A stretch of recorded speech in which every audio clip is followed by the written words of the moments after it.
you very much. Thank you. Thank you very much, everybody. It's a great honor. Nice place. Very nice place. Mr. President, Mr. Prime Minister, Mr. Speaker, esteemed members of the Knesset and cherished citizens of Israel, we gather on a day of profound joy, of soaring hope, of renewed faith, and above all, a day to give our deepest thanks to the Almighty God of Abraham, Isaac, and Jacob.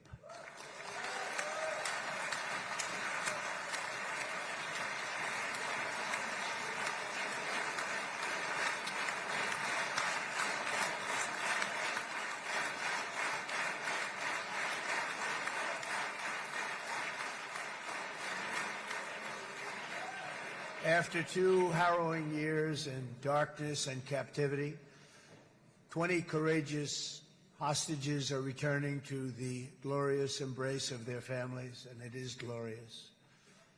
28 more precious loved ones are coming home at last to rest in this sacred soil for all of time. And after so many years of unceasing war and endless danger, today the skies are calm, the guns are silent, the sirens are still, and the sun rises on a holy land that is finally at peace, a land and a region that will live, God willing, in peace for all eternity.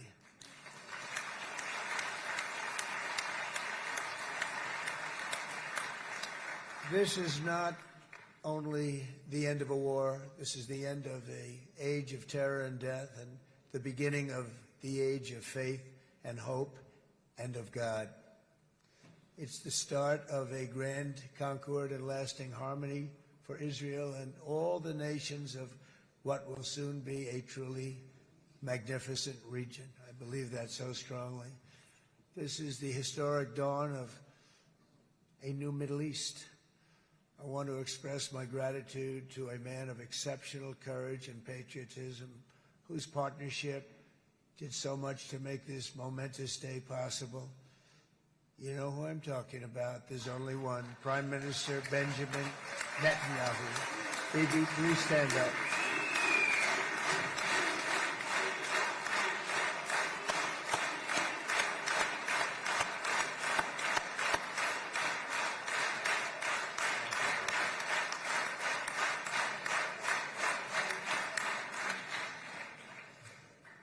And he is not easy, I want to tell you. He's not the easiest guy to deal with, but that's what makes him great. That's what makes him great.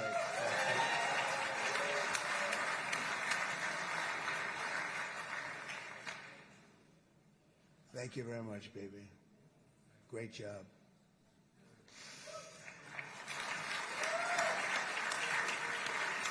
And let me also convey my tremendous appreciation for all of the nations of the Arab and Muslim world that came together to press Hamas to set the hostages free and to send them home. We had a lot of help. We had a lot of help from a lot of people that you wouldn't suspect, and I want to thank them very much for that. It's an incredible triumph for Israel and the world to have all of these nations working together as partners in peace.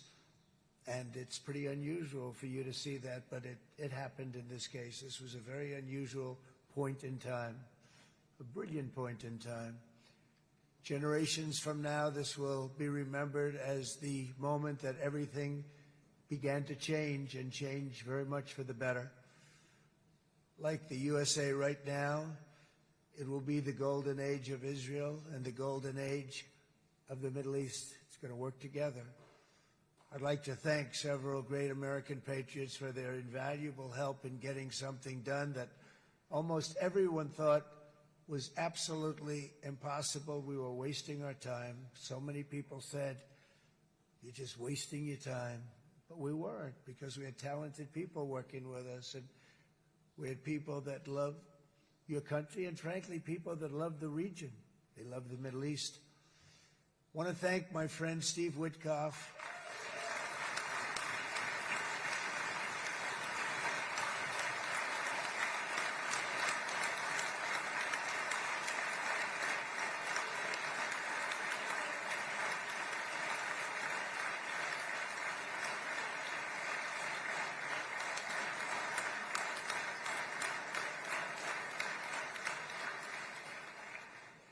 You know, Steve was chosen by me. He never did this before, but I knew him as a few things. He was a great businessman, but I know a lot of great businessmen, to be honest with you. He had tremendous negotiating skills, but I know a lot of people that negotiate pretty well, although it is an art. But there are people that can negotiate pretty well. But most importantly with Steve, he's just a great guy. Everybody loved him. Everybody. I mean, I know some negotiators that are so good, but you wouldn't have had peace in the Middle East. Would be in World War III right now with some of these guys. Everybody loves Steve, and they respect him, and they somehow can relate to him. I've known him for many years, and I've seen it over and over again. להוציא את חבר הכנסת עודה, להוציא אותו מהאולם, להוציא אותו מיד, החוצה, החוצה. Please expel this Knesset member. Please expel this Knesset member. להוציא גם את חבר הכנסת כסיף. להוציא את חבר הכנסת כסיף מהאולם. Expel Knesset member Kasif out of the hall. Please expel him immediately.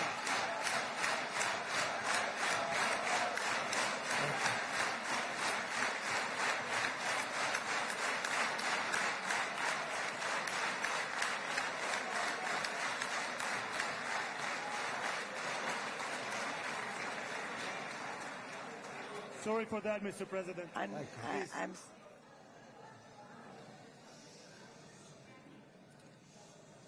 That was very efficient.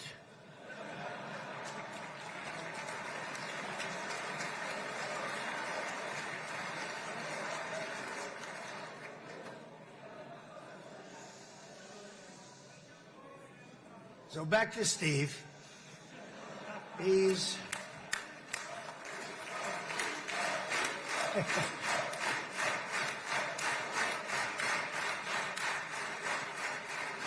But I tell one story because he was so involved, and then we called in Jared. We need that brain on occasion. We got to get Jared in here. We got to get a certain group of people. But Steve started this all by himself. I call him Henry Kissinger, who doesn't leak. Okay? Henry is a big leaker. He leaked.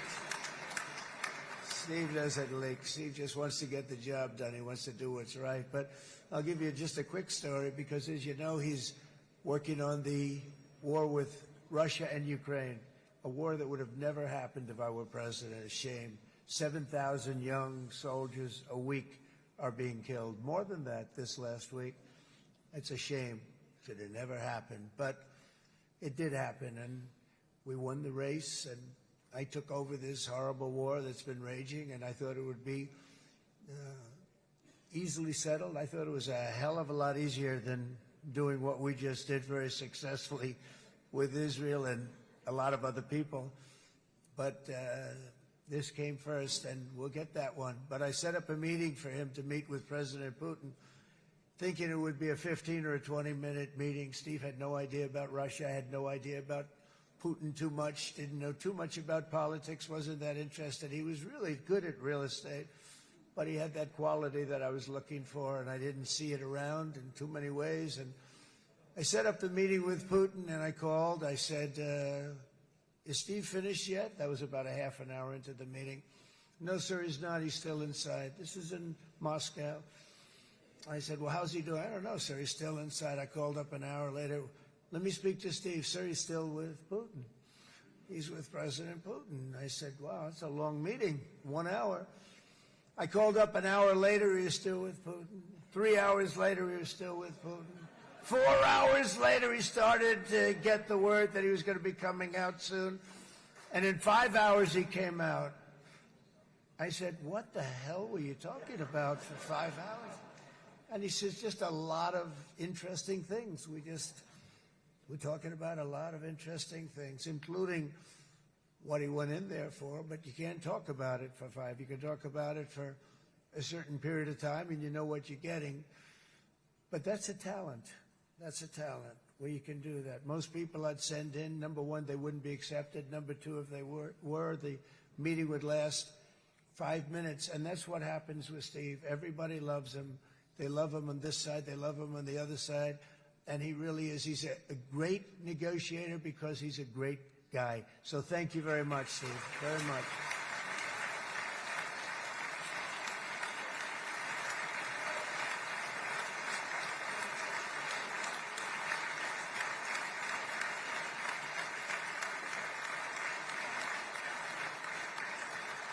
And let me also give a very special thanks to someone who truly loves Israel. In fact, loves it so much that my daughter converted. My daughter converted. I didn't know this was going to happen. And Ivanka's here.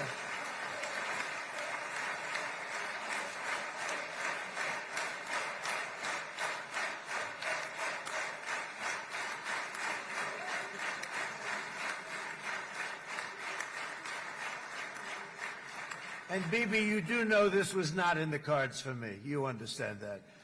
And she is so happy, and they are so happy. At least I think they're happy. If they're not, we have a big story, right?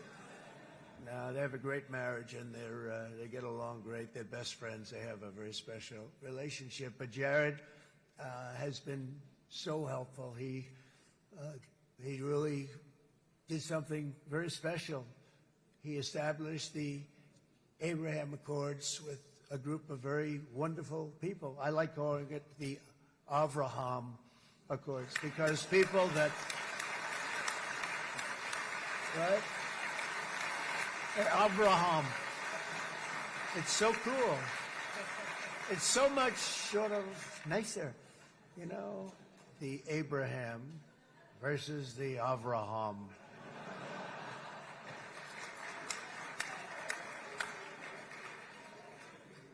I just don't want to sound too sanctimonious when I do it, so, you know, I sort of split it up. This way we keep everybody happy. But we have some very great talent, and they have no excuses for anything that's taken place because we had some unbelievably good people working on this. And then you're going to add a man named Marco Rubio, who is also here. That's right.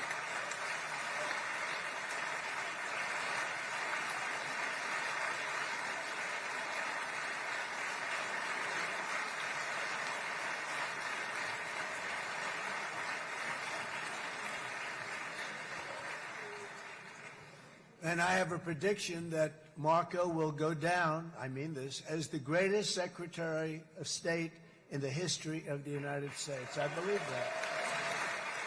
I believe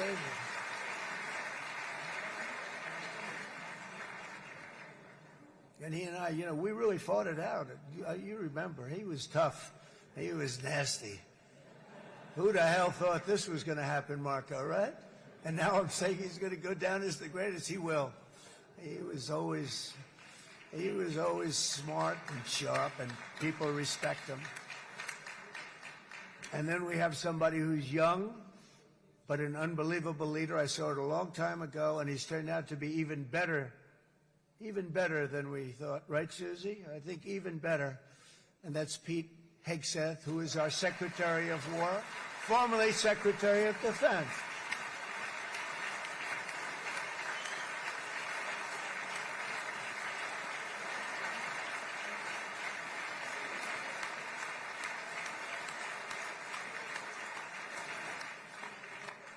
And as you know, we decisively won World War I. We decisively won World War II decisively. And everything in between and everything before it, we won everything. And then they had the brilliant idea of changing the name from war, you know, it was war, to defense. And with that went a certain thinking. And we fought in a very politically correct way after that. We always had the strongest military, and now we have a stronger military than we've ever had before. Because of my first term, I've totally rebuilt the military, every aspect of it. But we have, if you think, we settled 8 wars in 8 months. I'm now including this one, by the way, if that's okay. They may say, well, that was quick, Because yesterday I was saying 7, but now I can say 8. The hostages are back. The hostages are back.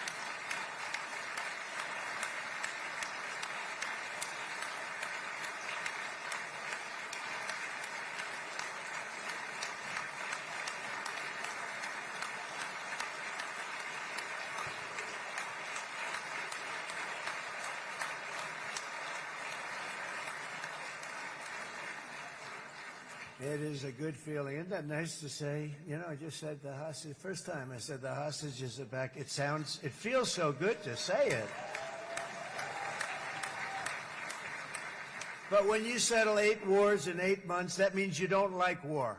Everyone thought I was going to be brutal. In fact, I remember Hillary Clinton during a debate, she said, look at him, he's going to go into war with everybody.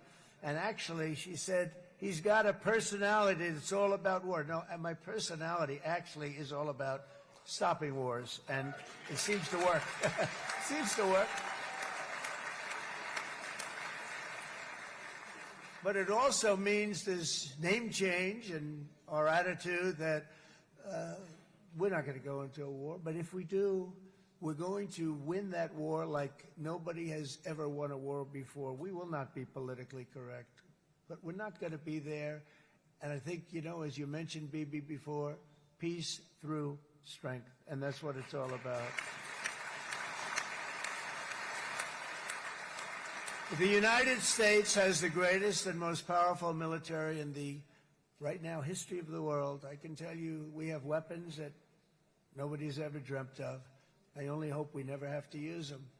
I rebuilt the military. I was proud to do it, but some of the things I hated to do.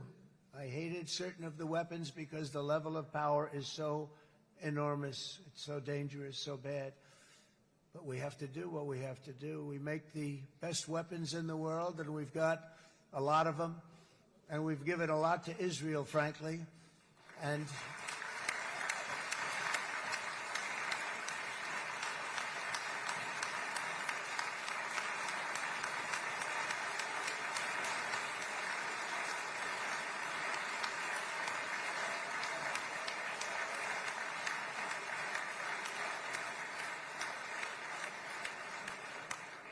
I mean, Bibi would call me so many times, can you get me this weapon, that weapon, that weapon? Some of them I never heard of, Bibi, and I made them.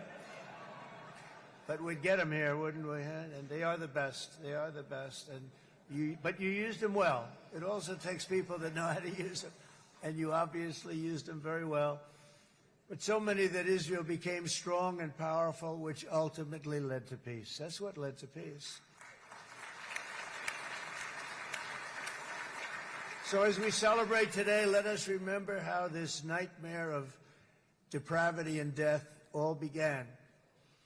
2 years ago, on the eve of the Simchat Torah holiday, thousands of innocent Israeli civilians were attacked by terrorists, and one of the most evil and heinous desecrations of innocent life the world has ever seen, the worst slaughter of Jews since the Holocaust. The cruelty of October 7th struck to the core of humanity itself. Nobody could believe what they were witnessing. The United States of America grieved alongside you, and we mourned for our own citizens who were so viciously taken that day. And to all the families whose lives were forever changed by the atrocities of that day, and all of the people of Israel, please know that America joins you in those two everlasting vows: never forget and never again.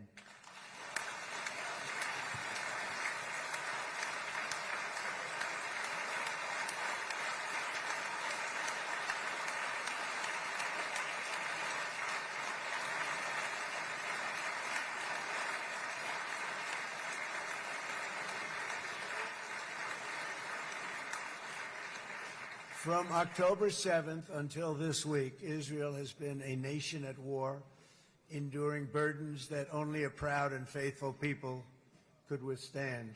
It was a very tough period of time. For so many families across this land, it has been years since you've known a single day of true peace. But now at last, not only for Israelis, but also for Palestinians and for many others. The long and painful nightmare is finally over. And as the dust settles, the smoke fades, the debris is removed, and the ashes cleaned from the air, the day that breaks on a region transformed, and a beautiful and much brighter future appears suddenly within your reach. This is now a very exciting time for Israel and for the entire Middle East, because all across the Middle East, the forces of chaos, terror, and ruin that have plagued the region for decades now stand weakened, isolated, and totally defeated. A new coalition of proud and responsible nations is emerging, and because of us, the enemies of all civilization are in retreat. Thanks to the bravery and incredible skill of the Israeli Defense Forces in Operation Rising Lion,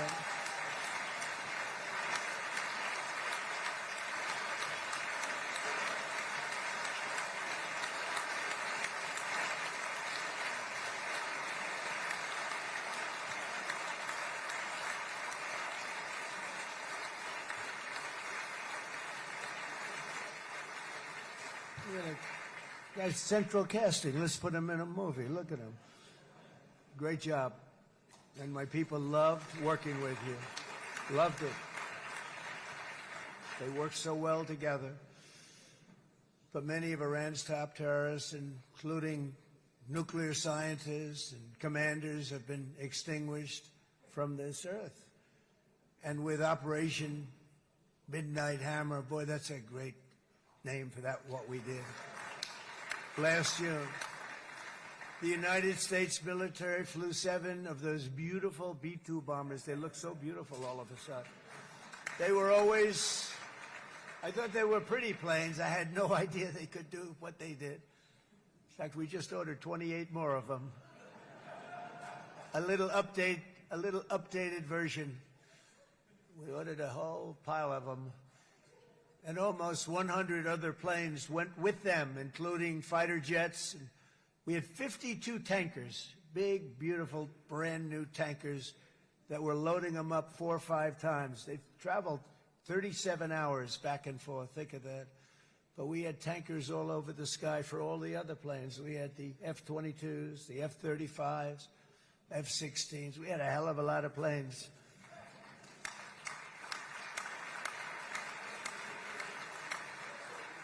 So we had 52 gas stations in the sky. That's what they call them. I'll tell you, I wouldn't want to be flying one of them. We have our great General Raisin Cain right here. General, stand up. This guy. What a general. Thank you.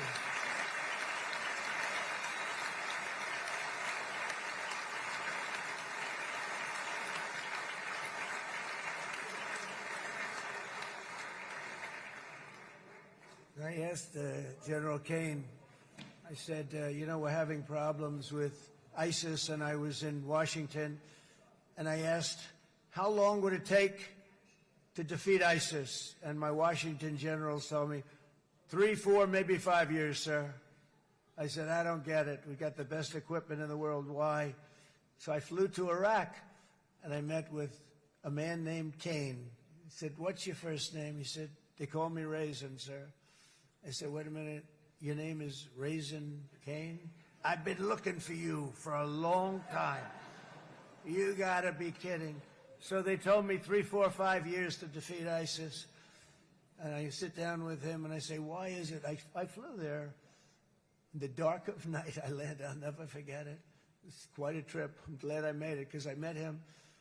I said, could I ask you, General? I come down. He said, with another general and a sergeant. Everybody was like central casting. They could go into a movie right now.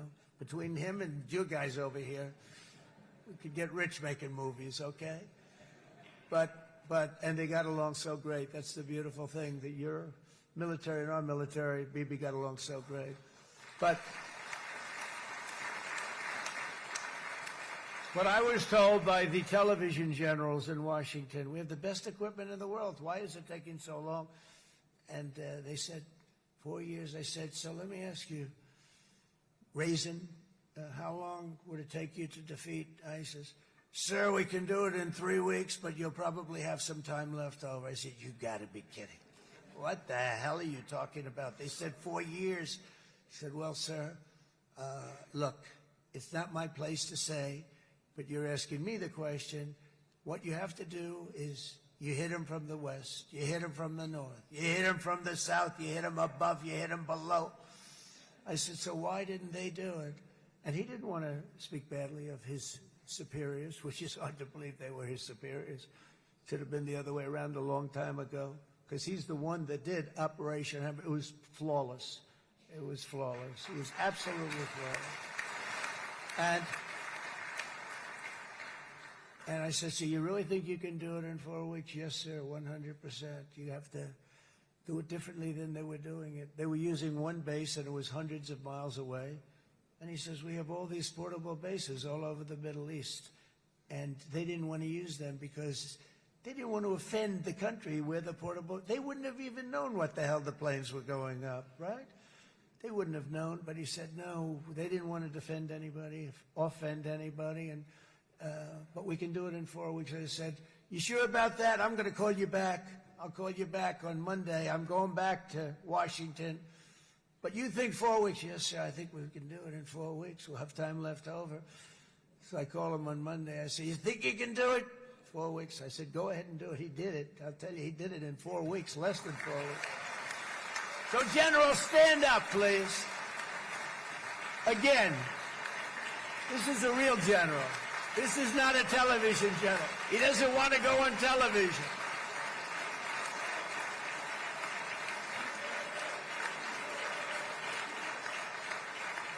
He doesn't want to go on television. I said the other guys love being on television.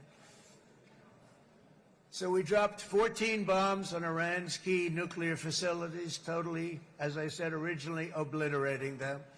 And that's been confirmed, and everybody understands it. Together we stopped the #1 state sponsor of terror from obtaining the world's most dangerous weapons. And if you think about it, if we didn't do that, and assuming we made the same deal that we have today, there'd be a dark cloud over this deal. And #1, it wouldn't happen because the other Arab and Muslim nations really wouldn't feel comfortable making the deal that we have now, right? If Iran had that nuclear weapon that they were about 2 months away from having. They would have had it in 2 months or maybe less than that. They were right at, this was our last shot. They looked at it for 22 years. This was our last shot. The pilots told me that. They said, 22 years, sir. They looked at it. Our predecessors looked. They studied it. 3 times a year would do drills on that exact attack. And, boy, did they get it right. But let's assume they didn't, and let's assume there was large-scale nuclear weapons in the hands of Iran. We couldn't be here today. Even if we signed the deal, which we couldn't do because a lot of people would not want to have anything to do with it, we took a big cloud off of the Middle East and off of Israel.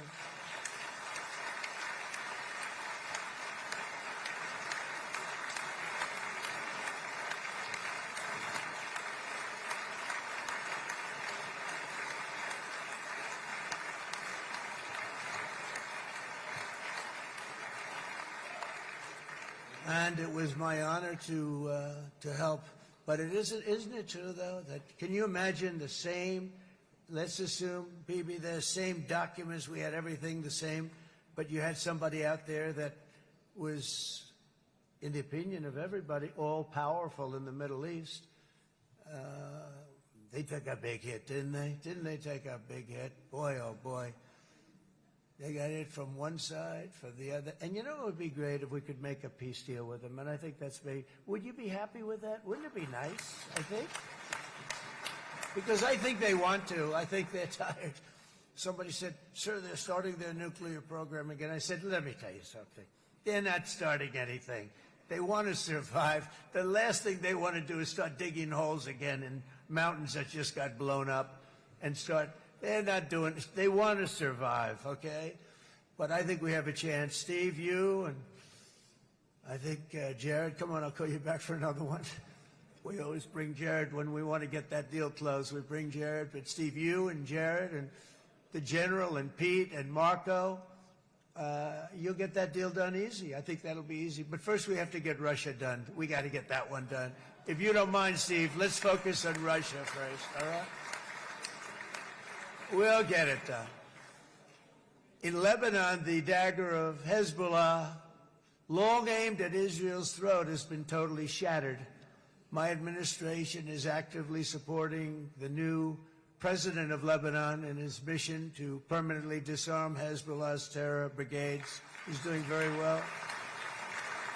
And build a thriving state at peace with its neighbors. And you're very much in favor of that, I know. And it's good things are happening there, really good things. And with this week's ceasefire, we've achieved the most challenging breakthrough of them all. The most challenging breakthrough maybe ever. I mean, I've never seen anything like it. I've been involved in a lot of success. I have never seen anything like what's going on today all over the world. People are dancing in the streets, not just in Israel. They're dancing in the streets of countries that would have never danced in the street about what's happening today. They're dancing in those streets. So this long and difficult war has now ended. You know, some people say 3,000 years, some people say 500 years, whatever it is. It's the granddaddy of them all. And in an unprecedented achievement, virtually the entire region has endorsed the plan that Gaza will be immediately demilitarized, that Hamas will be disarmed, and Israel's security will no longer be threatened in any way, shape, or form.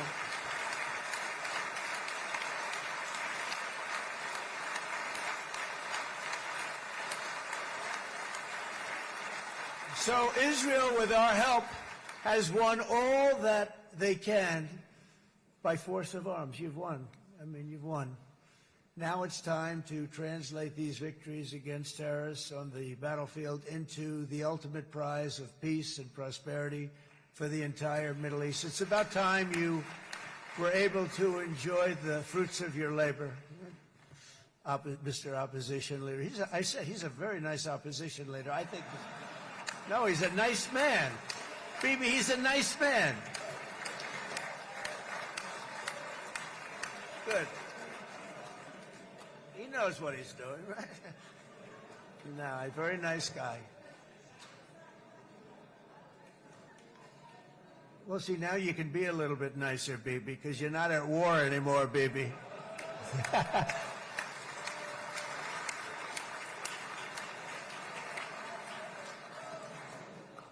But only by embracing the opportunities of this moment can we achieve our goal of ensuring that the horrors of recent years will never happen again. You don't want to have to go through this again.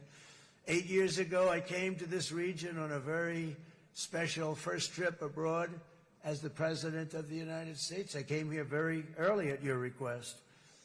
I addressed the leaders of the Arab and Muslim world gathered in Saudi Arabia and said that it was time to build a future free of the grip of extremism and terror. And interestingly, right now, as soon as I'm finished, I'm quite late. You've kept me quite late between opposition leaders and Bibi's brilliant but very long speech. I thought I was going to run up here, make a speech, and then head to Egypt. It didn't work out, though. And you made a pretty long one, too, Sarah.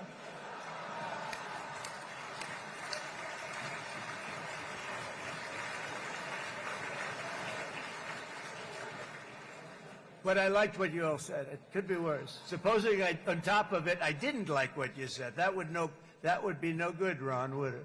Ron, you did a great job, by the way, Ron.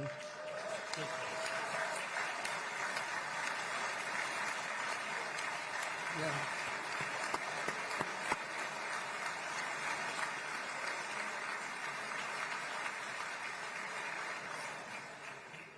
So I'm going to be meeting, actually, in a little while, I'm going to be meeting with the most powerful, the richest nations, really, in the world, although now, with the tariffs, the United States is by far the richest nation in the world, as you probably have been reading.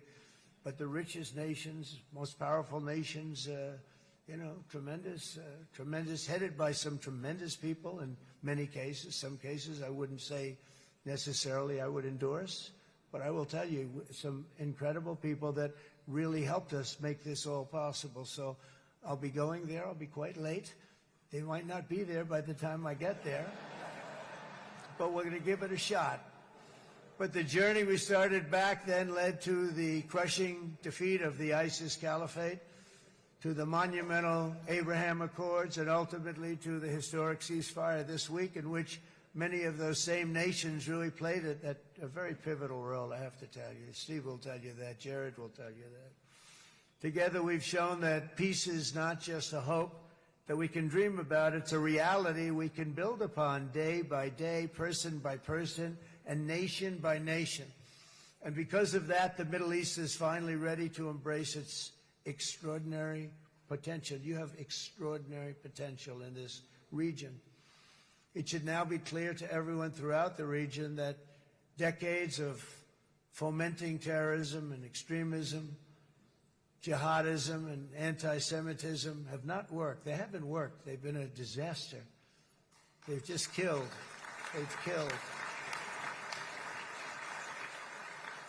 They've backfired completely and totally. They've just totally backfired. Everything that you thought, take it worst case, it's turned out to be worse than that. They have not worked. From Gaza to Iran, those bitter hatreds have delivered nothing but misery, suffering, failure, and death. They've served not to weaken Israel, but to annihilate the very forces that did the most to foment this hatred. And it's really, I mean, everybody that's tried it has become irrelevant. Meanwhile, we've seen those nations that set aside their differences, reached across ancient divides, and pursued engagement are now among the most successful in the region. They're getting along with Israel, and they're doing great. And I can tell you the 4 nations that joined the Abraham Accords early on, and you'd all be doing me a favor, and I'm going to be saying this in a little while to some other friends, would love you all to, is this right, Jared? Join up in the Abraham Accords. We have to join up and get together. You can have that whole thing filled out. We had a very weak administration, worst president in the history of our country by far. And Barack Obama was not far behind, by the way.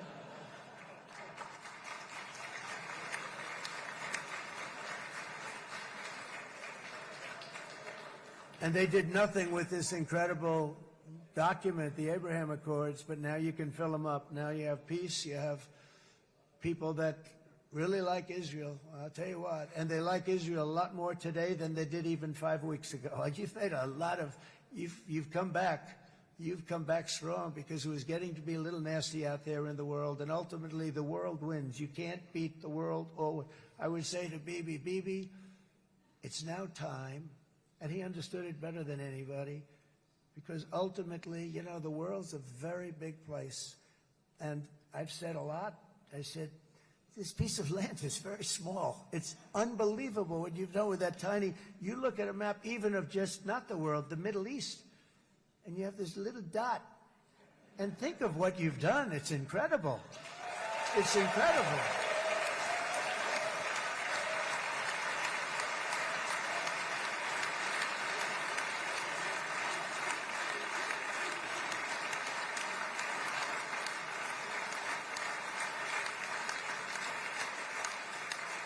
But the world is loving Israel again. And I said to Bibi, you know, the world is big and it's strong. And Ron, ultimately, the world wins. And we don't have to worry about that now. But there was getting to be a period of time over the last few months, you know, the world wanted peace and Israel wanted peace. Everybody did. Everybody did. And what a victory it's been, right? What a victory it's been. If you would have gone on for 3, 4 more years, keep fighting, it was getting bad. It was getting heated. The timing of this is brilliant. And I said, Bibi, you're going to be remembered for this far more than if you kept this thing going, kill. it would not be the same. And I just want to congratulate you for having the courage to say, that's it, we've won, and now let's enjoy our lives and let's rebuild Israel and make it stronger and bigger and better than it's ever been before. You're going to do that. Took a lot of guts.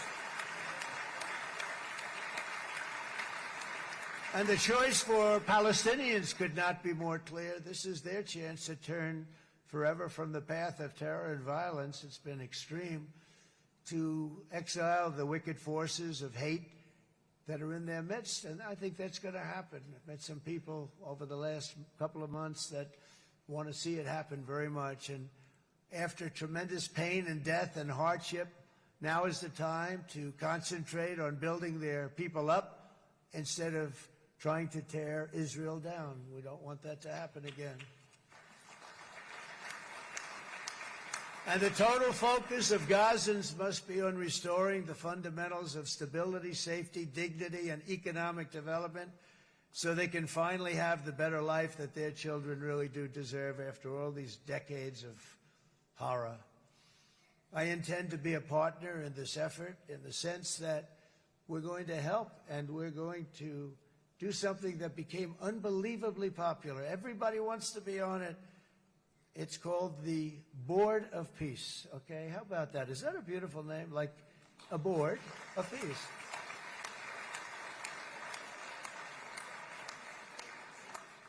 The only bad thing from my standpoint, every single nation involved has asked me to be the chair. And I'll tell you, I'm very busy. I didn't count on that, but you know what? If we do it, we'll do it right. And we have unbelievable power and wealth, because you're going to need wealth. You're going to need wealth to rebuild things, and they have wealth like few people have wealth. I want to thank the Arab and Muslim nations for their commitment, because they've made to support a safe rebuilding of Gaza and beyond. I have many Arab countries, very wealthy countries, that came up and said, we'll put up tremendous amounts of money to get rebuild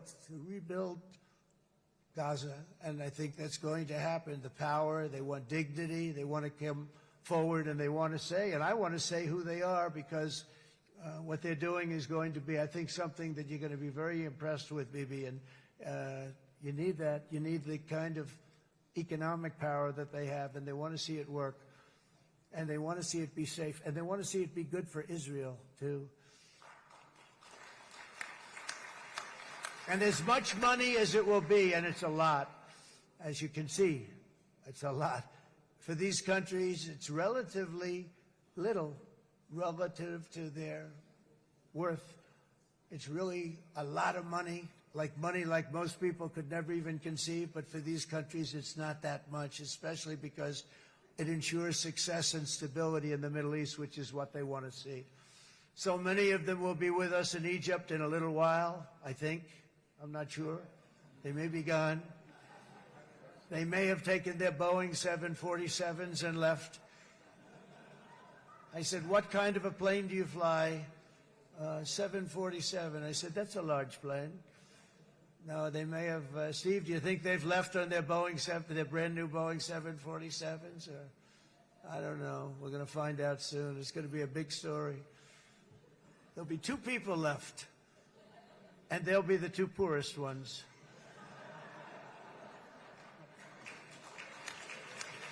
But it will be the wealthiest and most powerful group of nations. So the group that we have assembled, that's waiting for us, is the wealthiest and most powerful group ever assembled at one time. There has never been a group like this. And they're only looking for good. They want good. They're going to do good. And as those commitments are made, I'm going to let the world know who's doing it, because they really deserve to get the credit. And some of them probably won't want the credit, but they deserve it. It's more obvious than ever that the productive and responsible nations of this region should not be enemies or adversaries. You should be partners and eventually even friends, and that's what's going to happen. I know it. Together you can stand against the forces of chaos. Yeah, you go ahead. That's an important point.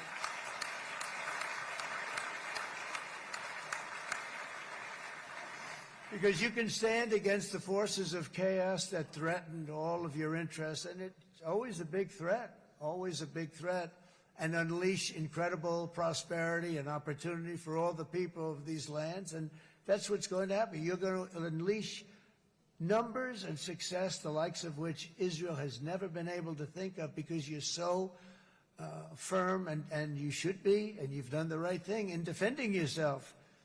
You're not going to have to worry so much about it. You've won, and now you can build, and you can do things that you never even thought possible. When you put that genius into doing something else, it's going to be something it's going to be a miracle. The miracle in the desert, it's going to be amazing. And it already is in a true sense. But it'll be wonderful when you can spend time thinking about other than war and defense and offense also. To that end, it's my firm hope and dream, frankly, that together the Abraham Accords will turn out to be everything that we thought they would. Those 4 countries were very, very brave in doing it. They did it at a very early point, and every single one of them benefits unbelievably financially. And if you noticed, even in this bad period that we just went through, they all remained a member of the Abraham Accords. They've done unbelievably well. And you know who you are, and I want to thank you. And they've stayed because of loyalty, but they've also stayed because it was really good business. They've made a lot of money being members, and you're going to all, I hope that every one of the countries that we're seeking, Jared, I hope they join quickly. No games, no nothing. Just join, get it. It's going to be a great peacemaker. It's really going to bring it together beyond anybody's wildest dream. So instead of building fortresses to keep enemies at bay, the nations of this region should be building infrastructure to weave your commerce closer together, because you've got to compete with the big world out there in commerce now. It's a different kind of competition. Instead of making weapons and missiles, the wealth of this region should flow to schools and medicine, industry, and, frankly, the new hot thing, artificial intelligence. It's a lot of intelligence they're going to have to be thrown off to pay back these sums of money that they're doing. But that's really the hot one. And I might say that the United States, a year ago, was a dead country. I say it to people. I heard it first from the King of Saudi Arabia. I then heard it from UAE. I heard it from Qatar. I heard it from many other countries. A year ago, the United States of America was a dead country. Now it's the hottest country anywhere in the world. It is the hottest. There's no question about it.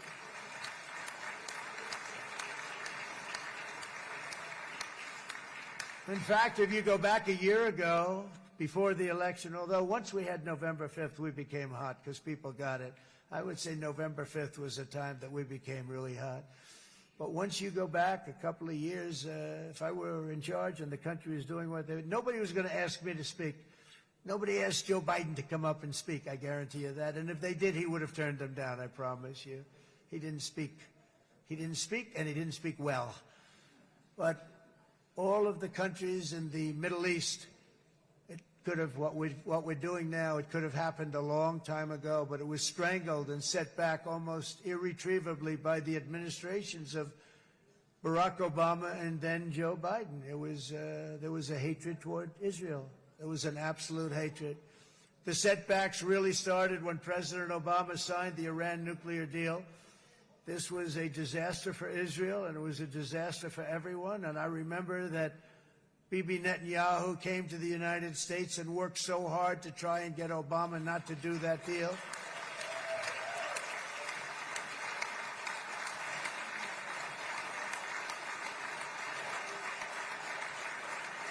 He worked so hard. But it was like talking to a wall. I remember him telling me it was like talking to a wall. They wanted to go with Iran. They chose Iran, frankly, over a lot of other good nations, but specifically Israel. And that was the beginning of a very bad period of time. You had Obama go out, and the Iran nuclear deal turned out to be a disaster. And by the way, I terminated the Iran nuclear deal, and I was very proud to do it.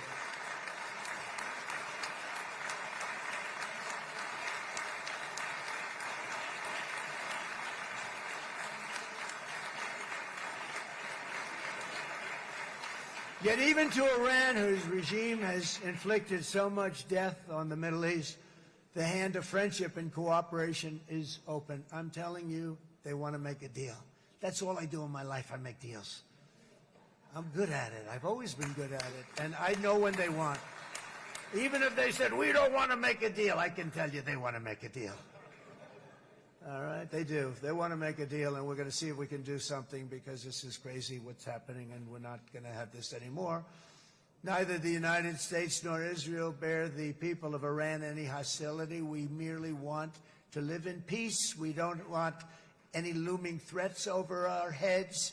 And we don't want to even think in terms of nuclear destruction. It's not going to happen, never will happen.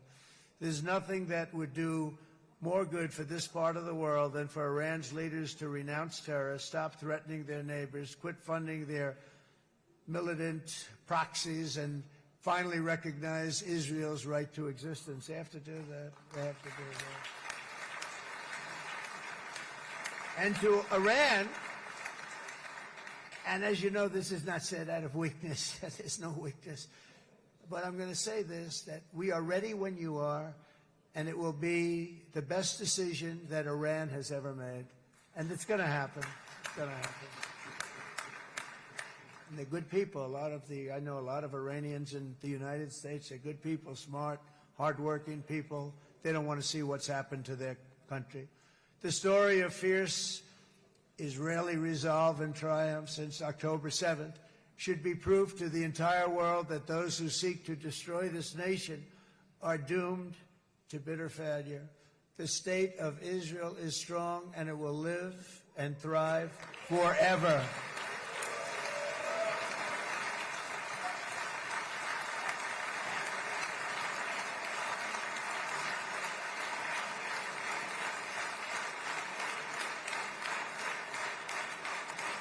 And that is why Israel will always remain a vital ally of the United States of America. Israelis share our values, field one of the world's most powerful militaries. You really do. You have an amazing, what a job you've done. And have one of the most innovative economies on earth. Those are just a few of the reasons why I'm proud to be the best friend that Israel has ever had. And they all say it. In the White House. They all say it. I guess it's true because everybody says it, baby. You said it today. Thank you. But as president, I terminated the disastrous Iran nuclear deal, and ultimately I terminated Iran's nuclear program with things called B-2 bombers. It was swift, and it was accurate, and it was a military beauty. I authorized the spending of billions of dollars, which went to Israel's defense, as you know. And after years of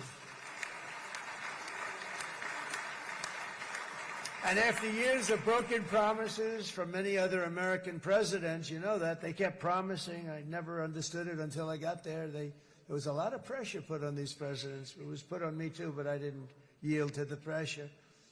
But every president for decades said, we're going to do it. The difference is I kept my promise and officially recognized the capital of Israel and moved the American embassy to Jerusalem.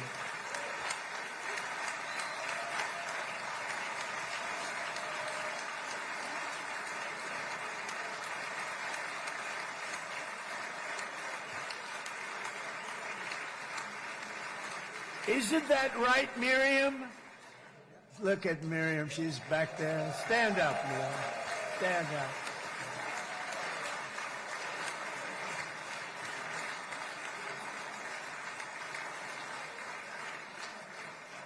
Miriam and Sheldon would come into the office. They'd call me.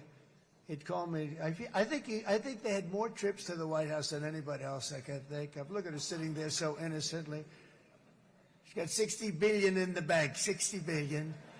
And I think she's saying no more. And she loves Israel, but she loves it, and they would come in, and her husband was a very aggressive man, but I loved him. He was a very aggressive, very supportive of me. And he'd call up, can I come over and see you? I say, Sheldon, I'm the President of the United States. It doesn't work that way. He'd come in, and we would do. But they were very responsible for so much, including getting me thinking about Golan Heights, which is probably one of the greatest things to ever happen to Israel.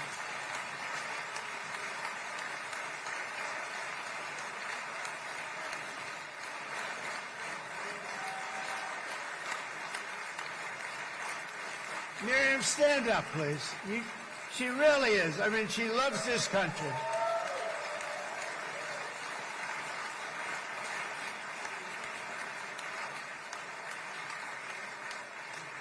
She loves this country. Her and her husband are so incredible. We miss him so dearly.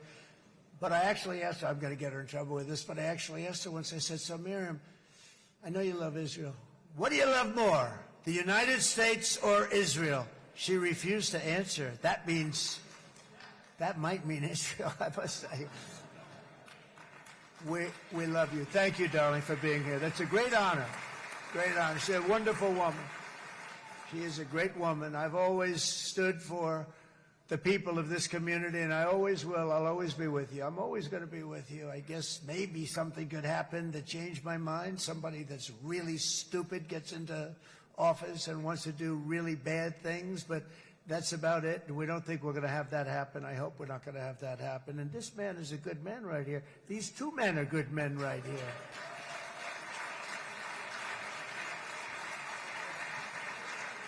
Hey, I have an idea.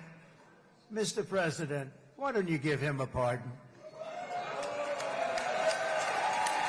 Give him a pardon. Come on.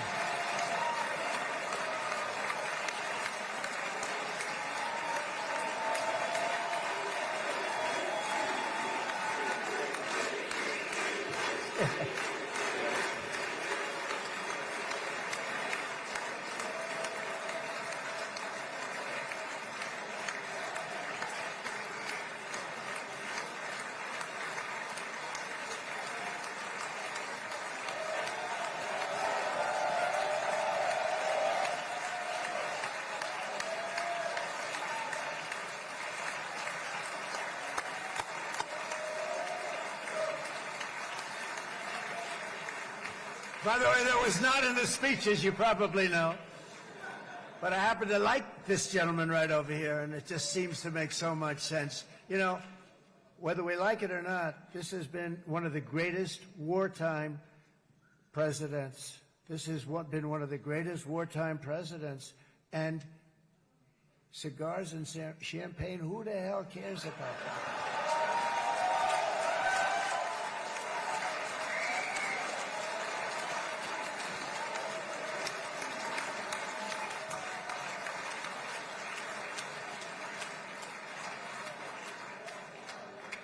All right, enough controversy for the day, right? Actually, I don't think it's very controversial. So, you know, I mean, I see so popular. You are a very popular man. You know why? Because you know how to win.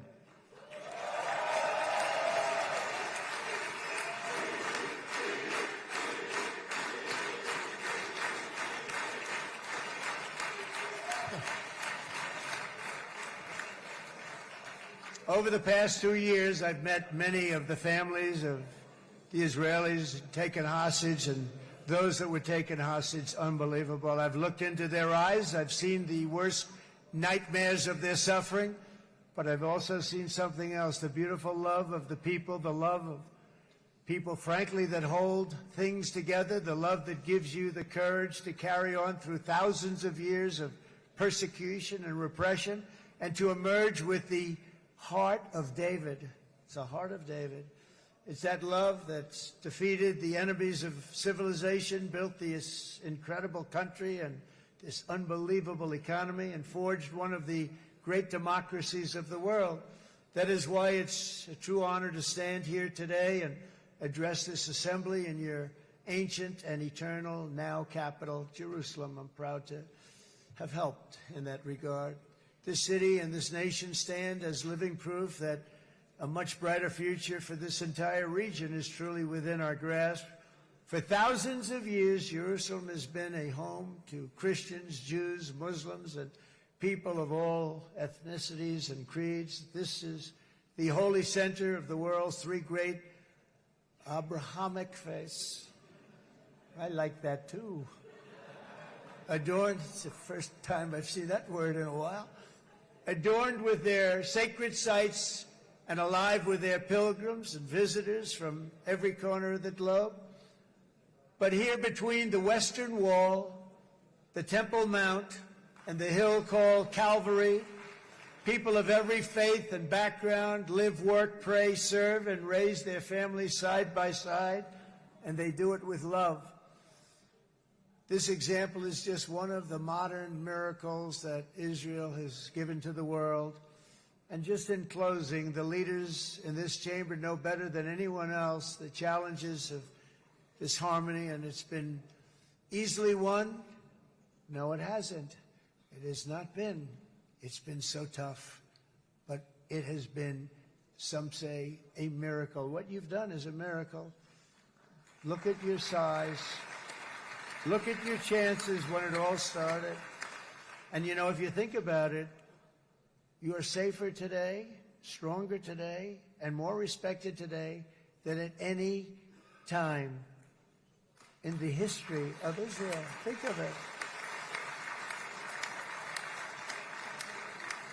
People used to say it wouldn't exist. They don't say that anymore, do they? Yet if safety, security, and coexistence can thrive here in the winding alleys and ancient paths of Jerusalem, then surely peace and respect can flourish among the nations of the broader Middle East. The God who once dwelled among his people in this city still calls us, in the words of Scripture, the turn from evil and do good, to seek peace and pursue it. So he still whispers truth into the hills and knolls and valleys of his magnificent creation, and he still writes hope into the hearts of his children all over the world. And that is why even after 3,000 years of pain and conflict, the people of Israel have never given up from the threats of Zionism, from all sorts of threats. You want the promise of Zion. You want the promise of success and hope and love and God. And the people of America have never lost faith in the promise of a great and blessed future for all of us. From the very first day that modern Israel was founded, we have stood together through thick and thin of setbacks, and through victory and defeat, through glory and heartache. We have built industries together. We have made discoveries together. We have confronted evil together, and we have waged war together. And perhaps most beautifully of all, we have made peace together. And this week, against all odds, we have done the impossible and brought our hostages home.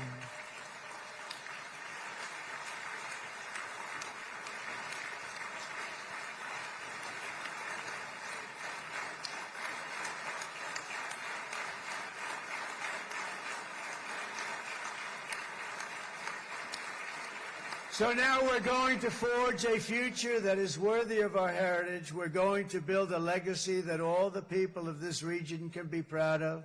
New bonds of friendship, cooperation, and commerce will join Tel Aviv to Dubai, Haifa to Beirut, Jerusalem to Damascus, and from Israel to Egypt, from Saudi Arabia to Qatar, from India to Pakistan, from Indonesia to Iraq, from Syria to Bahrain, Turkey to Jordan, the United Arab Emirates to Oman, and Armenia to Azerbaijan, another war that I just settled. We are going to have hope, harmony, opportunity, and happiness here in the spiritual and geographic center of the entire world. That's what you are. Israel, America, and all of the nations of the Middle East will soon be safer, stronger, greater, and more prosperous than ever before.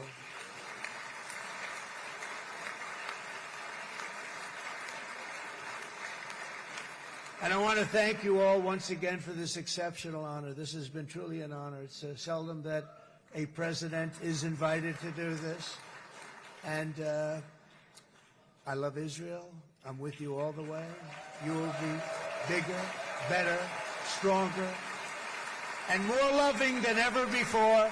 Thank you very much. God bless you. God bless the United States of America, and God bless the Middle East. Thank you, everybody. Good luck. Thank you very much. Thank you.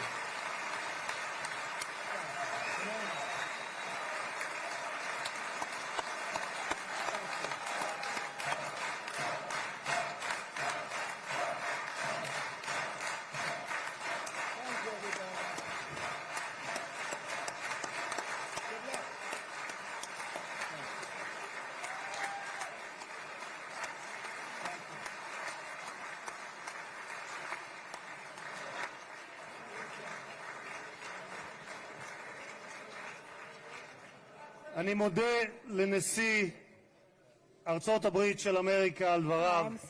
חברות וחברי הכנסת, תם סדר היום. הישיבה הבאה תתקיים ביום שני, כ"ח בתשרי התשפ"ו, 20 באוקטובר 2025 בשעה 16:00. חג שמח ובשורות טובות. ישיבה זו נעולה. כבוד הנשיאים וכבוד יושב ראש הכנסת.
קהל נכבד, לא תתאפשר יציאה מהכנסת עד ליציאת פמליית נשיא ארצות הברית מהמשכן.